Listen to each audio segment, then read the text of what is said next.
Time to say hello again, Gooners. Did I say that? I think I say something like that. It feels so long that I can't even remember how I introduced this show. The Loose Cannon coming back at you with all of that lot. Could you read that quickly? Perhaps not, so I'll read it out for you. I'm going to talk about Lorenzo Insigne. Yeah, I think I pronounced that correctly. Possibility he could sign for us? Not really, but I thought I'd throw it in anyway. Definite possibility, in fact probability, that the following players are leaving the club: Andre Arshavin, Denilson and Sebastian Scalacci. In fact, it's not probable, it's definite. David Villa, could he be on the way? I'll discuss that. I'll also discuss the possibility of Cesc Fabregas returning. Gonzalo Higuain, I've worked on the pronunciation since last time. No, I haven't, but last time was practice. Marouane Fellaini. Of course, there's been a lot of talk about him. Same goes for Julio Cesar, but so far just talk and not much else. Matthias Ginter. I don't know if I'm pronouncing that right. It could be. That's another name that's in the frame. Clement Grenier, we've discussed him before. We'll discuss him again. Nicholas Bentner. About time we brought up the Superman. Super Nick, as the fans used to sing. And Alexander Mitrovic is the other name in the frame that I'm going to discuss. Aside from this blast from the past, Viv Anderson. I'm going to read an extract from the book. I should have found that exactly which page, but hey, it can be disorganised, can't we, sometimes? And let's face it, I've been pretty busy, as you can see, all the paperwork around me. This is just some of it. I'm literally snowed under with paperwork. I mean, you think you've got problems with dandruff? What about paper? That has a similar effect. Creates a snowstorm. Anyway, let's waste no more time. Let's just kick on to the transfer news, because of course plenty of transfer news this time of the year. People call it the silly season, and in some respects, yes, it is. So I thought I'd start off with my own little bit of silly speculation. In fact, it's not speculation at all. It's just a player I'd like us to sign, but I know we won't. And I'll tell you why in a moment. Lorenzo Insigne. I don't know if you saw Italy's game against England's under-21 side. Our England side, of course, pretty appalling, has to be said, even though they're missing a lot of our top players because they've been involved in senior action. Like, for instance, the Ox. He could have been involved in this tournament in Israel. Well, obviously, we're going home early after putrid performance. Absolutely putrid against Norway. Against Italy, we just were outclassed, and again, even by Norway, outclassed. Quite embarrassing. But one of the pros from that game, as far as I was concerned, was Insigne's performance for Italy. Small number 10. He's a bit Andre Arshavin-like, which is exactly the reason why we won't be able to sign him, because we struggle with these kind of number 10, typical number 10, deep line striker. That type of player. Apart from the likes of Dennis Bergkamp, who has really thrived playing there. Even Robin van Persie ended up as a striker, and I'll put it down. Perhaps it's the way we play tactically or non-tactically, because I don't think our boss really gets involved in that an awful lot. I think he gives the players freedom to do pretty much what they want. So that's the feeling I get. I think they work those kind of things out for themselves. I remember meeting Mick Mills, and he told me that Sir Bobby Robson used to do that, really. He let the players determine pretty much where they were going to play. And I think I read the same, actually. I read the same, I can't remember who it was who was talking about it, but some England international said the same thing, that Sir Bobby he picked a good team, and then he just let that team go out and play the way they wanted, more or less. And when he did when he did make decisions about tactics, sometimes the players argued against it, and then they got their own way. I think they played with 5 at the back in Italia 90, for instance. So, that kind of thing goes on, and you can't say one is right and one's wrong. And you've got managers like Jose Mourinho who are adamant it must be his way or the highway. Personally, I prefer that kind of manager, because I think you need leadership. But yeah, if you assemble a team of players that have their own minds and they know what they're talking about and they gel, then why not? Whatever gets results. And at the moment, we're getting results to some extent, aren't we? But I'm kind of digressing slightly. But anyway, Insigne, if only Arsene Wenger would like those kind of players, those small deep line strikers. But he doesn't. Clearly doesn't, because he could have played Arshavin there, and I think it would have been really effective for us had he done that. But he didn't. So why would he sign Insigne. Well, he's younger. He's about 22. That's one reason, but he's just as small as Arshavin. I can't see it happening. Very gifted player. Scored a brilliant goal against England from a free kick. Clearly a good player. I think he's going to be out of this tournament now because he sustained an injury against Israel. Israel flying in with the tackles. The game's still not over. They're losing 4-0 Israel, but Italy, an excellent team. We're talking of Arshavin, who I was comparing to Insigne Napoli at the moment. So who knows? Could do a deal. I'll just throw this in for while we're talking about Napoli, because there is talk that Napoli could possibly be interested in Theo Walcott. Well, I can believe that actually, because obviously their manager now, Rafa Benitez, and I think Rafa Benitez knows firsthand exactly what Theo Walcott can do. So I can imagine that, but there's no way Theo Walcott is going to go to Napoli. Not in the near future anyway. So certainly not this summer. Can't see that happening. So yeah, there is a link. We could do a swap deal, somebody might say, but somebody is not going to be me, believe it or not. But anyway, Insigne is similar to Arshavin, and Arshavin, he's going to be hitting the exit door come the 30th of July, along with Denilson and Sebastian Scalacci. And am I sad to see the back of them? Well, the truth is, yes. When it comes to Andre, I'm really sad to see the back of him. First of all, can't do meerkat impressions anymore. Pops! I can't be saying that anymore. That's all those days are over. So I'm disappointed about that. Plus, with Denilson, he was called deck chair by one of the Guna podcast panelists, Steve, and for good reason, because Denilson, to me, he very rarely broke a sweat. Sebastian Scalacci, people would call him inept, inadequate, lots of things within at the start. I'm not so sure he was that bad, but we didn't see enough of him to really tell. But what we did see wasn't impressive. Never really found his feet, did he? So again, he's another player that you probably wouldn't mind seeing the back of, and certainly it gives us more money to spend on wages. But that's the very thing, because the fact is that 30th of June, that's when they leave. That is exactly why I don't think there'll be any incoming players or any announcements about big transfer deals prior to that date. I think we're going to be waiting till July the 1st at the earliest before we hear about a big marquee signing.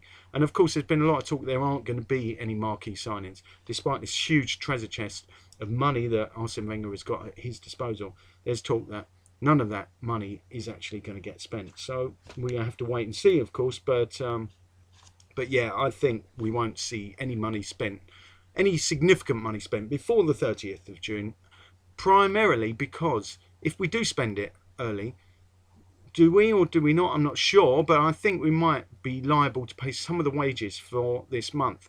And the club being the way the club is, I think they're going to be reluctant to do that. So they'll leave it as long as possible before making the signing, so we don't have him on the wage bill, which makes financial sense. But unfortunately, other clubs make moves earlier, and they bite the bullet and they pay extra money, and they end up with a player, and we end up saying we were interested, but well, we didn't get that player, and we had to settle for somebody not as good.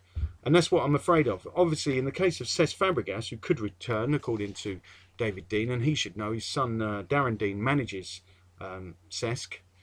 He's his agent anyway. So yeah, he could return this summer. That's what we keep hearing. David Villa, could he be on the way as well for 15 million euros? Apparently that's all he's going to cost, but he is over 30, so let's not forget that. He's another sort of player that I don't think Arsene will be that keen on, but perhaps he will bring him along because he does get on really well with Cesc Fabregas. Who knows, that could be a sweetener, couldn't it, to Cesc, if perhaps his best friend or one of his best friends comes along back to Arsenal. Surely that would be too good to turn down. And David Villa, I'd be really happy to see him playing at Arsenal. How many games he'd get, though, that's another story. I'm not sure Arsene Wenger would play him that much. I really don't think so, but that's just me. I think Gonzalo Higuain is more a sort of Arsene Wenger style striker because he's 6 foot. I mean, he's got a great goal scoring record, 107 goals in 187 games for Real Madrid, 20 goals in 32 internationals. And it's going to cost 20 million. Obviously, the price is a bit of a stumbling block for Arsenal. We never feel happy paying those big fees that are always undisclosed. Juventus also interested, but I don't think they've got loads of cash to splash around. So I wouldn't be surprised if we did get somebody like Gonzalo Higuain, 25 years old. So the Argentina international, yeah, possible. It is possible. Apparently, his father, Jorge, or should I say Jorge, he met Arsene Wenger in Paris, according to some reports, and there's talk about him joining us, getting getting wages of £130,000 per week, and he actually came out and said Arsenal would suit me. So I'm certainly sure that there's no smoke without fire, or am I? The point is, Higuain would be a good signing, as would Marouane Fellaini. Fellaini, I mean. I'm trying to pronounce it in the Spanish way now. Yeah, Marouane Fellaini also would be a good signing. He's got a £22 million buyout clause in his contract, apparently. And I don't really think that's going to happen. In fact, I think I was one of the first people naming Fellaini as a possible answer to our problems. I think he would be the answer to our problems in midfield, because he's a huge presence, like, physically as well as anything else. He's a great player, scores goals, sets them up, can defend. I mean, this guy's amazing to me. I really don't know why it's taken so long for people to start talking about him in these terms. That he, all the big clubs are going to be after him. So I'm not expecting us to manage to sign him. I really don't think that's going to happen. I mean, look how long it's taken with Julio Cesar of QPR. If our interest is real. We're talking £70,000 a week. We still haven't sorted out anything. QPR desperately want him off the books. And as I said before, we'll probably wait till July the 1st. If he's still about then, perhaps we will sign him. If not, he'll go somewhere else. Somewhere where whoever's in charge of transfers can make a decision, and make that decision quite quickly. Matthias Ginter, that sounds more like like the kind of signing we would bring in normally. 19 years of age, can play in defence or in midfield. He's currently playing for Freiburg. Borussia Dortmund, as well as ourselves, are interested in this player. So that one is likely, I'd say, because I have this feeling that Arsene tends to shop in certain countries. At the moment, he favours shopping in Germany and Spain. So the players we're linked with in those two countries, I tend to put a bit more credence into those stories. It's not to say people don't make stuff up, like La Marca, of course, notorious for making up transfer stories, which of course is the story about David Villa having a choice between ourselves and Spurs. He can take his pick, apparently, according to La Marca. So yeah, you've got to be careful about believing everything. I don't really believe it until the deal is actually done. Anyway, with Ginter, yeah, I could imagine that one. Clement Grenier of Lyon, the midfielder, £8 million. He's valued at. Apparently, see, this is where it gets silly. Gervinho has been offered in part exchange, some people are saying. I mean, what sort of story is that? Gervinho costs us a lot of money, and it doesn't seem to me that Arsene Wenger's completely lost faith in him. He's on a long-term contract. There's been talk about Gervinho moving to Newcastle, purely, I imagine, because of course at Newcastle they've bought a lot of French players and a lot of players from France. So because of that, maybe that's why Gervinho is being linked, obviously a French speaker as well. So, well, I don't really believe it, but I would personally not be upset if Gervinho did leave. Not at all. In fact, I'll probably open up a bottle of something and start guzzling, because Gervinho is certainly not one of my favourites, and that goes without saying. And I know I'm not the only one who thinks that. But Gervinho, yeah, I don't think he's going to leave this summer. I think it's going to be another Denilson situation where it drags on, and Arsene continues to have faith for at least 3 years. He doesn't normally lose the faith immediately, unless it's somebody like my poor little meerkat friend. He was out of favour really quickly for just saying, "I only come on after 70 minutes." Haha. After he said that, then he was history after that. So Gervinho has kept quiet, and that's the way to play the game, it seems. And well, anyway, I think I don't see that happening. I don't see Gervinho leaving. But one player will leave almost certainly, we hope. Nicholas Bentner, £3 million we should get from for his services, apparently. Besiktas are one of the named clubs interested. The others, I should have said one of the clubs interested are Besiktas, apparently. The other 5 clubs, because he claims he's got a choice of 6, the other 5 are as yet unnamed. I wonder why. Well, Nicholas Bentner, he has fallen from grace quite a lot. I did think he was a good striker, and I still, strangely enough, I haven't completely given up hope that he might make himself not a huge superstar, but I think he'll be a decent enough striker. And sometimes I wished he was still at Arsenal, strangely enough.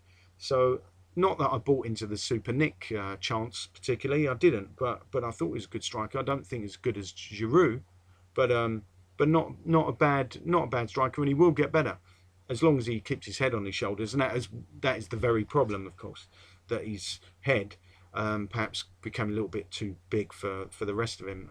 That's what some people would say. I'm not so sure it's a bad thing in a striker, because he's got to have confidence to score goals. And Nicholas Bentner's got a lot of ability. Let's not forget about that.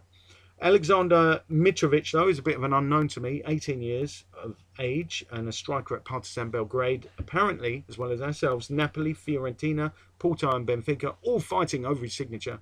This sounds like a bit of made-up stuff to me, even though it's been reported in a number of publications. Personally, I'll be most surprised if that happens. So yeah, that's most of the transfer news. I mean, there's been loads of it, obviously. Before I go, I thought I would just read you something that I should have already sorted out about Viv Anderson, of course, a top defender in his day, and clearly he was the sort of player that I was delighted to see arrive at our club, because of course he'd won stuff. And that's exactly the sort of player I want us to sign this time around. So I think I found the right chapter. It's chapter 8 in his book called London. And this is how it begins. Deborah and I had been together over 4 years by the time our transfer to Arsenal went through in the summer of 1984.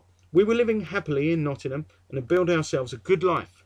But when we talked about moving south, one of the things we both wanted to do was get married. We spoke about it and decided to tie the knot before we departed for London. Unfortunately, we left the details to the point where there wasn't much time to organise the nuptials. I began to panic as the arrangements became more and more complicated, and the date for our move to London got closer, and we hadn't told anyone yet. In the end, we threw all the plans out, just went to the registry office in Nottingham and got hitched. Only a photographer was invited to attend. Don't worry, I'm sure it starts going on about football very shortly. The photographer was the Forest Club cameraman, John Sumter. I told him to bring a friend to be the witness. He brought his brother. Although he acted as a witness at our wedding, blah, blah, blah, I'm starting to get bored already. Okay, right, let's skip it.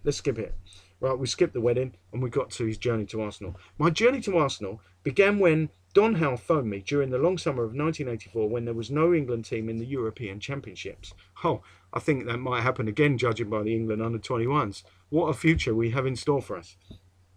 Out after 2 games. I'm not going to talk any more about that. If I remember it right, it was July, and we were due to report to Forest for the pre-season any day. I'd like to talk to you. Can we meet? Hal said in a cloak and dagger sort of way. I pressed him for more information, but he didn't want to talk too much on the phone. For some reason or another, I'm starting to laugh about this, sorry. I can just imagine Don Howe sort of like this with his cloak and like a dagger in the other hand. Right, for some reason or other, I wondered whether it was anything to do with England. After all, it was with England that I'd worked with Don Howe in the past. I found out what was on his mind when he drove up to Nottingham, and we met in semi-secrecy at my house. Don looked this way and that, making sure no one was observing him. When we got into the house, he sat down, had a cup of tea, as we exchanged secret tea, must have been. And what did they do? They exchanged hellos, and he began his pitch. I want you with me at Arsenal, he said, and I'm ready to talk terms. He looked this way and that again, as though he half expected somebody to be listening at the window or the door. I was flattered, and the thought of working with the Don excited me. I enjoyed training sessions with him when I was on England duty, as much as I enjoyed any training at all, which I didn't. Don was steeped in football. He could remember everything, lots of it from before the war, and that's how it seemed. Sorry. He was a fountain of knowledge, as well as being part of the secret services, or should have been by the sound of it. The Don told me he had big plans for Arsenal. He was going to make the team an attacking force in the first division once again. He also made an attempt to sell the club to me, but Arsenal needed no selling. Yeah, we're not good at buying. That's the problem. They were a great club, always have been, always will be. We quickly moved on to other matters like my wages. Oh, that's always a stumbling block, let's face it. The contract details were thrashed out there and then, and that was it. The days of agents and long drawn out negotiations had not arrived in football back then. It was generally just you and the manager. My thoughts went back to the club I was leaving. I had to talk to Brian Clough. So I arranged to meet him just before the lads were due off on a pre-season trip. I told him I wanted to go. Although he said at first I would be a fool to leave, he soon realised I was serious. He was ready to offer me a new contract to stay at Nottingham Forest, but my mind was already made up. Eventually, Clough was fantastic about it, and he allowed me to leave for a reasonable fee, £250,000. Forest were the club that had nurtured me, had taken me on a journey of success, and which I had come to love. But I was no longer responding to the ways of Brian Clough.